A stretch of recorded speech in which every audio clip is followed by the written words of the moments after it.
नाज़रीन हे ज़ुल्म ॾिसो ही नान साहिब ॾिसो कोटड़ी जी जे किले में आहियूं हे सिरूं ॾिसो सिरूं पटजनि पियूं ही जेको आहे सो अॻे ई खंडरात बणियल आहे त हाणे त मुकमल तौर ते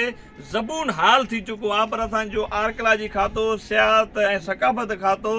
अलाए किथे गाइबु आहे ऐं सिंध हुकूमत खे 17 साल आहे पीपल्स पार्टी वारी खे त बि हिननि आसार क़दीमा जी मालिकी नथी करे सुभाणे को बि अणवंदड़ वाक़ियो पेश अची सघे थो ऐं हीअ जेके सो ज़ालिम हुकुमरान सिर्फ़ु पंहिंजा पेट भरंदा जंहिंजूं जेके सो हुकूमतूं त 17 सालनि खां वठी सिंध में ऐं असांजी सिंध जे मारवाड़नि जी ॻिची में पियल आहिनि पर ज़ालिम हुकुमरान हीअ जेके सो आसार क़दीमा जी का बि मालिकी नथा कनि पाण लंडन में रहनि था अमेरिका में रहनि था फ्रांस जर्मनी दुबई में रहंदा ऐं पंहिंजा जंगलनि में बयाबाननि में पंहिंजा घर बंगला त महफ़ूज़ अथनि पर हिते जेको आहे कोटड़ी जी ज़िले खैरपुर में मीरनि जे कोट सां ही हालत आहे त सम्झो पूरी सिंध सां हिननि केॾी हालत कई आहे पंहिंजे बादशाह जान खे ॾींदा इजाज़तूं फी अमान अल्लाह कोटड़ी जी खैरपुर सिंध।